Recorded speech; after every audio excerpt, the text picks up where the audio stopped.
Snoop Dogg is one of the most recognizable names in the hip-hop industry. With a smooth and laid-back lyrical flow, he soared to success almost immediately. Immensely controversial early on in his career, Snoop has completely turned around his public image over the last 15-ish years. He has gone from one of the hardest guys on the West Coast to good old lovable Snoop, who does shows with Martha Stewart and pops up on wrestling shows. He seems to be sticking to the fun side quests of life right now, which begs the question, what really happened to him?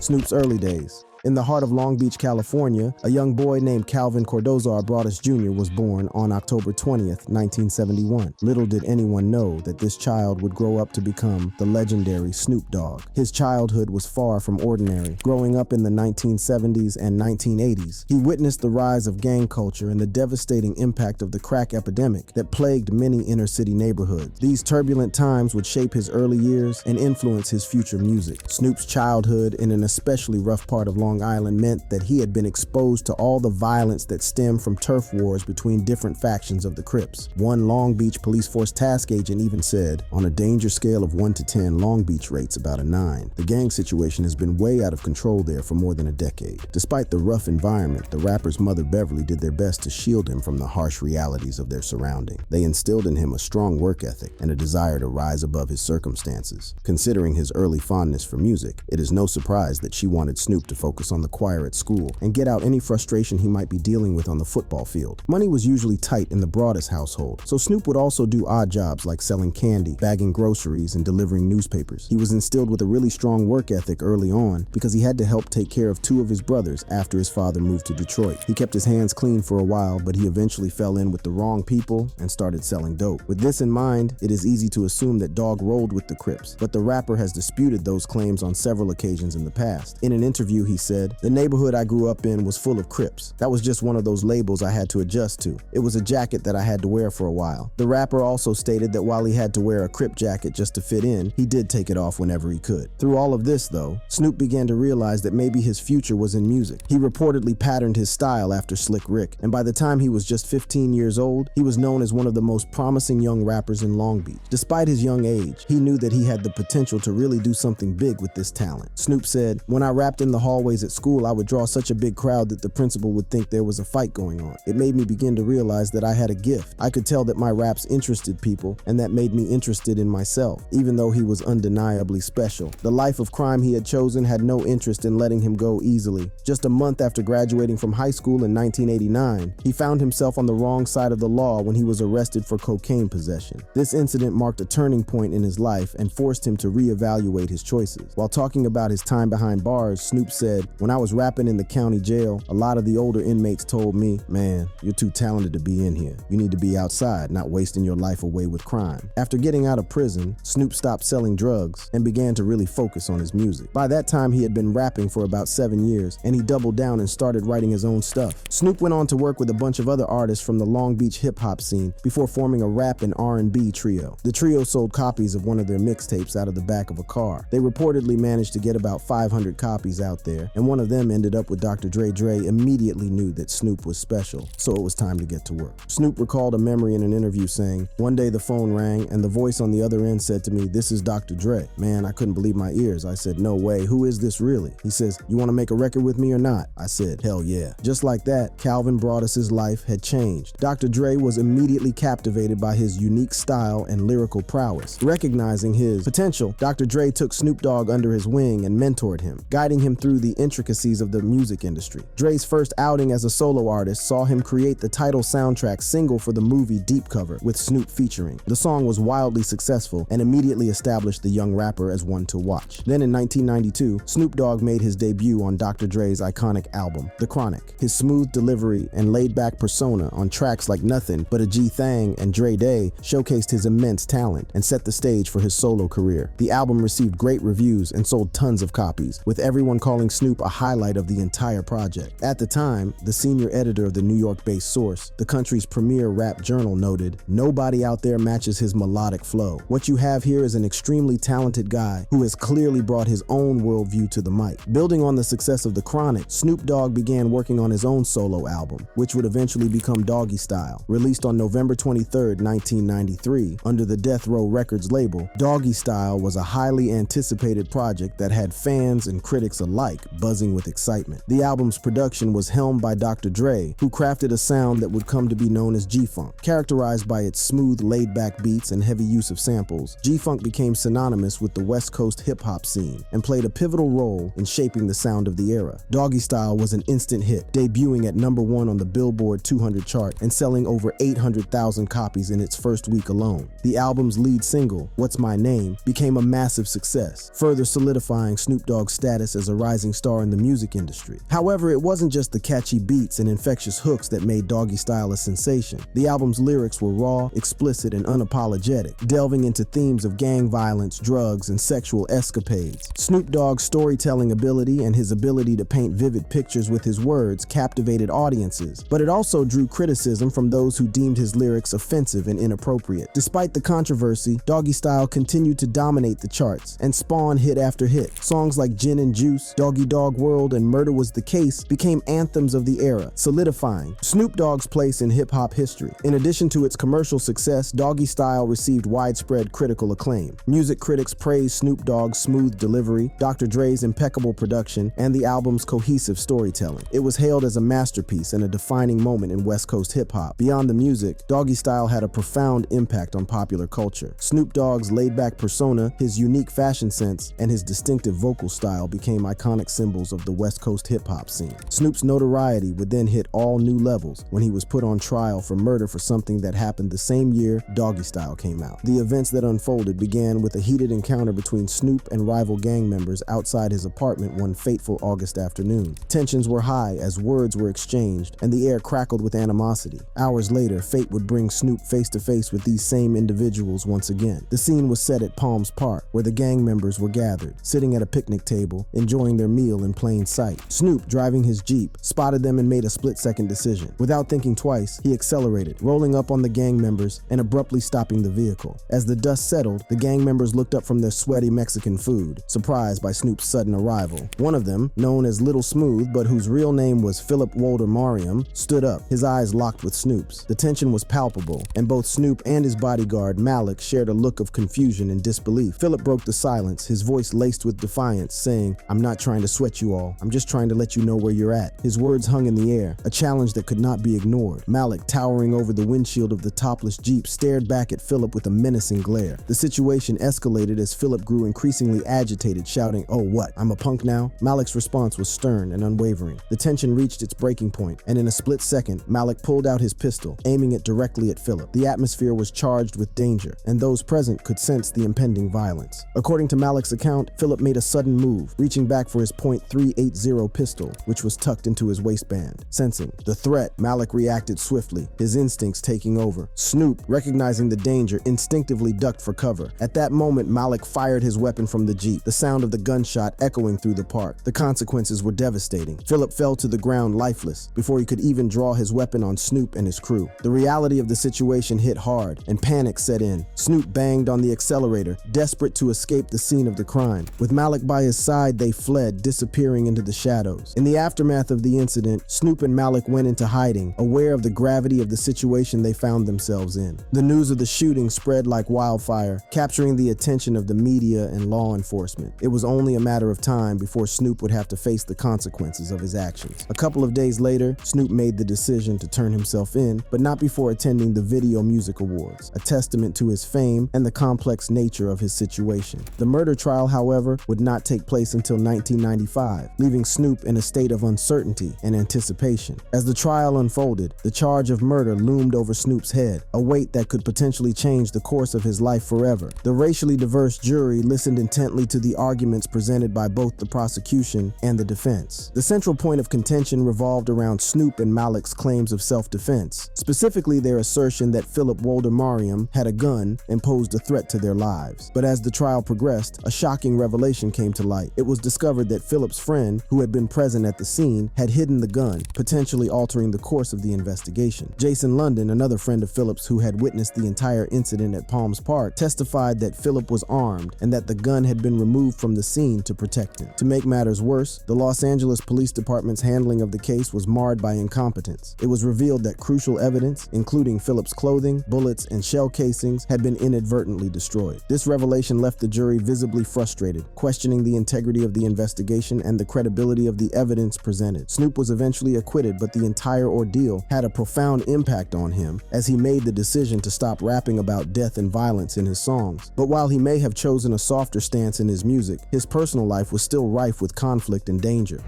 From death row to no limit soldiers. At the time, Death Row Records was the perfect choice for Snoop Dogg. He had Dr. Dre by his side, and the record label's reputation meant that he was immediately going to be taken seriously in the industry. But what was once a major advantage turned into a major issue for Snoop, mainly because of one man, Suge Knight, the co-founder of Death Row. Within the walls of Death Row Records, a label that once seemed invincible, a storm was brewing. Behind the scenes, internal conflicts were tearing the foundation of the empire apart. The toxic environment created by Suge Knight's iron-fisted control and reputation for violence had taken its toll on the artists and employees of Death Row. One of the key sources of internal conflict stemmed from the oppressive contracts that artists were bound to. Suge Knight's ruthless business tactics and desire for control left many feeling trapped and unable to exercise their creative freedom. Artists like Dr. Dre and Snoop Dogg, who had played pivotal roles in the label's early success, began to grow disillusioned with the direction Death Row was heading. Dr. Dre, in particular, had become increasingly frustrated with Suge Knight's management style. The two clashed over creative differences and financial disputes, leading to a strained relationship that would eventually lead to Dre's departure from the label. This departure would prove to be a significant blow to Death Row, as Dre's production skills and artistic vision had been instrumental in shaping the label's sound. Another source of internal conflict was the power struggle within Death Row. Suge Knight's dominance and control over the label left little room for dissenting voices. Artists and employees lived in fear of his wrath, and many felt powerless to challenge his authority. This oppressive atmosphere created a breeding ground for tension and resentment. Over the years, Suge's thug-like behavior meant that he spent more time inside prison than out of it. Not only that, but most people did not want to work with him anymore, simply because creating music under the Death Row label was not worth the effort of dealing with Suge. Say what you will about Suge, but he was instrumental in shaping hip-hop into what we know it as today. Way back in 2003, he had said, "All the rap you hear today came out of what Death Row started. Nobody can deny that." In the beginning, corporations told us they didn't want to deal with Death Row because our rappers cussed on records and were too aggressive. Now every major corporation puts out aggressive records with cussing, but he also began associating himself with the Bloods to add to his notoriety. The guys he rolled with consisted of members from the Mob Pirates, the Looters Park, and the Fruittown Pirates, all factions of the Bloods. An investigator who used to look into Compton gang activity even said that Suge's bodyguards were feared by pretty much everyone. They were not afraid to kill people if necessary, and everyone knew exactly that. Suge was even considered a member of the Mob Pirates back in 2008, despite not being an official part of the gang. But by the time his empire came crumbling down, the Bloods were pretty much done with Suge. That was a sentiment the investigator I had just mentioned agreed with. He said, "Suge Knight has made a lot of enemies over the years. Some of the very people who worked for Suge have now turned against him." See, that had been Suge's fundamental flaw. All he did with his power was abuse it and alienate anyone and everyone in the process. That was something Snoop understood and talked about in an interview with Rolling Stone, saying, "When you get that kind of power, you gotta treat people right. So when you get in a down situation, it'll be more favorable for you." It's like the minute he got locked up, everyone was like, "Damn, I'm glad he got locked up." If you got the power, why not try to make some of these people your friends as opposed to making everybody really scared of you? When you like that, when you go down, ain't nobody gonna be there for that call. After getting acquitted in his murder trial, Snoop decided he had enough of Suge and Death Row and made the decision to join Master P's No Limit Soldiers. While talking about his decision to leave Death Row, he said, "I was working against the devil, and through the grace of God, Master P and Priority Records put a deal together that was suitable for me." Suge, who was in prison at the time, responded by saying that Snoop was a superstar but is now just going to be a soldier. That statement led to a legendary response from the Doggy Style rapper, who said, "He used to be a CEO, now he's just an inmate." The beef between both men was characterized by them throwing shade at each other at every given opportunity. The feud between Snoop Dogg and Suge Knight was a chapter in hip-hop history that showcased the dark side of the industry. It was a clash of personalities and a battle for control that left a lasting impact on both artists. While their paths have diverged, their legacies remain intertwined in the annals of rap history. To this day, Snoop remembers just how he felt during his time with Death Row, as being a part of the record label broke his spirit. He continued saying, "Look, Doggy Style, working on Dog Father, Win My Murder Case, Dre leaves, Tupac get killed, Suge going to jail, Death Row wanna kill me. That's all in the same year." He went on to give fans insight into just how No Limit Soldiers differed from Death Row because, for a change, he actually had things in his name instead of everything being in Suge's. The hate between both men ran really deep, and if it hadn't been for Master P intervening, there is a very real possibility that Snoop would have had to contend with a lot more violence in his life. While appearing on a radio show, he said, "Master P saved my life. I was going to put an album out called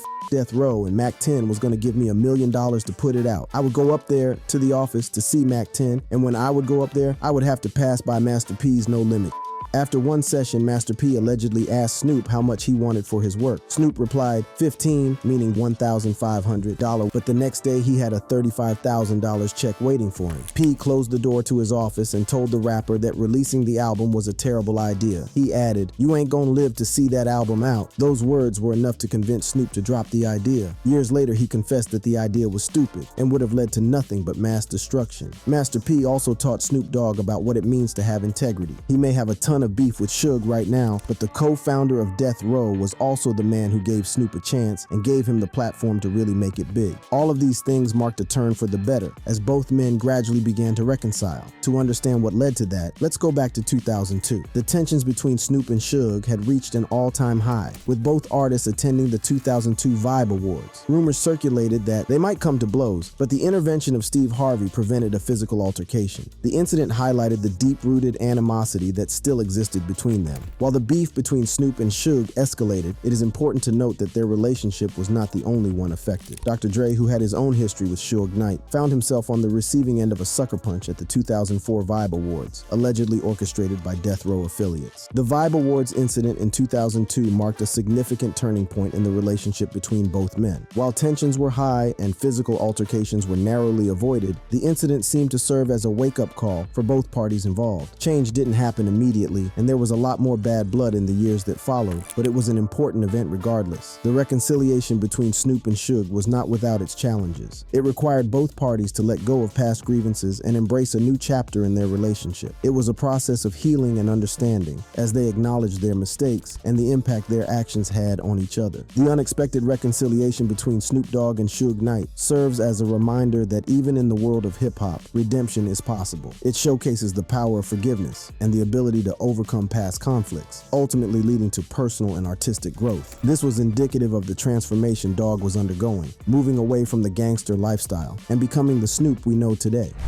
The Snoop we know today. Today, Snoop Dogg is pretty much a global icon at this point. He has also diversified his portfolio considerably, embracing his entrepreneurial spirit. In 2009, he was appointed as the creative chairman of Priority Records, a position that allowed him to shape the direction of the music industry and support emerging artists. But Snoop Dogg's entrepreneurial spirit didn't stop there. He became one of the first major celebrities to brand and market a line of legal marijuana products, capitalizing on the changing attitudes towards cannabis. His venture into the cannabis industry was a groundbreaking move, challenging stereotypes and paving the way for others to follow. He even purchased the famed soul food restaurant chain Roscoe's House of Chicken and Waffles out of bankruptcy, saving a beloved institution and preserving its legacy. Snoop Dogg's reinvention extended beyond the world of business and philanthropy. He continued to collaborate with a diverse range of artists, pushing boundaries and exploring new musical territories. His willingness to experiment and embrace different genres showcased his versatility as an artist. From his collaboration with the legendary soul vocalist William Bell on I Forgot to Be Your Lover, to his unexpected partnership with pop superstar Katy Perry on California Girls, Snoop Dogg proved time and time again that he could seamlessly blend different musical styles and create something truly unique. Snoop Dogg's collaborations not only showcased his musical prowess, but also helped bridge the gap between different genres and generations. His ability to connect with artists from various backgrounds and create something cohesive and captivating was a testament to his artistry and open-mindedness. As Snoop Dogg's career continued to evolve, he ventured into the realm of pop rap, further expanding his musical horizons and reaching a wider audience. One of his notable collaborations during this period was with Justin Timberlake on the soul-tinged track Signs. Produced by the Neptunes and featuring frequent Snoop Dogg collaborator Charlie Wilson, the song showcased Snoop's versatility and his ability to seamlessly blend his gangsta persona with a more mainstream sound. Although Signs was a minor hit, peaking at number 42 on the Hot 100, it demonstrated Snoop's willingness to explore different different genres and collaborate with diverse artists. Snoop Dogg's foray into pop rap continued with his contributions to popular hits like the Pussycat Dolls' Buttons. This infectious track, featuring Snoop's lyrical smoothness, climbed to number 3 on the Hot 100, further solidifying his presence in the pop music scene. He also lent his talents to Nickelodeon-birthed boy band Big Time Rush on their hit single Boyfriend, showcasing his ability to appeal to a younger demographic while maintaining his unique style. However, it was Snoop Dogg's collaboration with pop superstar Katy Perry on the chart-topping hit California Girls that became his best-performing pop hit to date. Released in 2010, the song dominated the charts, spending 6 consecutive weeks at #1 on the Hot 100 and achieving a 7X Platinum certification. California Girls perfectly captured the essence of the sunny California lifestyle and showcased Snoop's ability to seamlessly blend his rap style with a catchy pop melody. The collaboration with Katy Perry not only solidified Snoop's status as a pop rap icon, but also introduced him to a whole new audience. Snoop Dogg's ventures into pop rap demonstrated his ability to adapt to different musical styles while staying true to his unique sound. His collaborations with Justin Timberlake, the Pussycat Dolls, Big Time Rush, and Katy Perry showcased his versatility as an artist and his willingness to explore new territories. These collaborations not only expanded his fan base, but also solidified his position as a respected and influential figure in the music industry. After years of rapping about the fast-paced life of a gangster and the trappings of success, Snoop Dogg embarked on a transformative journey, shedding his doggy-style persona and reinventing himself as the reggae artist, Snoop Lion. This profound transformation allowed him to project messages of unity and hope, embracing a new musical direction and a spiritual awakening. Under his new name, Snoop Lion released his reggae-inspired album Reincarnated, in homage to the legendary Bob Marley, who served as a significant inspiration for the record. The album marked a departure from Snoop's previous gangsta rap style, as he delved into the world of reggae, infusing his music with the genre's signature rhythms and positive vibes. Reincarnated received support from prominent reggae artists such as Mavado, Popcaan, Mr. Vegas, and Collie Buddz, who contributed to the album, adding their unique flair to Snoop Lion's new sound. The collaboration with these reggae stars further solidified Snoop's commitment to the genre and showcased his ability to seamlessly blend his style with the authentic reggae sound. In addition to reggae artists, Snoop Lion also enlisted the talents of pop princesses Miley Cyrus and Rita Ora for guest appearances on the album. The collaboration with Miley Cyrus on the track Ashtrays and Heartbreaks brought together two seemingly contrasting artists, bridging the gap between genres and further highlighting Snoop Lion's desire to explore new musical territories. The collaboration with Rita Ora on the track Torn Apart showcased Snoop Lion's ability to blend his reggae sound with pop sensibilities, creating a unique and captivating musical experience. Upon its release, Reincarnated made an impact on the charts, debuting on the Billboard 200 at number 16. This achievement demonstrated the willingness of Snoop Lion's fans to embrace his new musical direction and the curiosity of the wider audience to explore his reggae-inspired sound. Snoop Lion's transformation into a reggae artist with the release of Reincarnated was a bold and unexpected move. It showcased his versatility as an artist and his willingness to step outside of his comfort zone. Through this album, Snoop Lion projected messages of unity, hope, and spiritual awakening, using his music as a platform for positive change. As Snoop Dogg continues to evolve as an artist, his ability to seamlessly blend his rap roots with contemporary sounds is a testament to his longevity and adaptability. With each new release, he proves that he can navigate different genres while staying true to his unique style, leaving an indelible mark on the music industry. Throughout his illustrious career, Snoop Dogg has undergone a remarkable evolution as a musician. From his early days as a gangsta rapper to his ventures into pop, reggae, funk, and back to his rap roots, Snoop Dogg has consistently pushed boundaries and reinvented himself. Today, he is the blueprint for leaving a life of drugs, gangs, and violence behind to become a true legend and icon in the business. So when it comes to the question of what really happened to Snoop Dogg, there's really only one answer. He was dealt a rough hand by life, but with talent, hard work, and some really savvy business decisions, he was able to work his way to greatness. But he did not do it alone. From his mother ensuring he kept his eye on the ball, to the guys in county jail who encouraged him to pursue his music, all the way to Martha Stewart giving him business advice, Snoop consistently found direction, sometimes from unexpected sources, to put together one of the greatest and most memorable careers of all time. And that's our video. If you liked what you saw, check one of these out too. I'll catch you in the next one. Peace.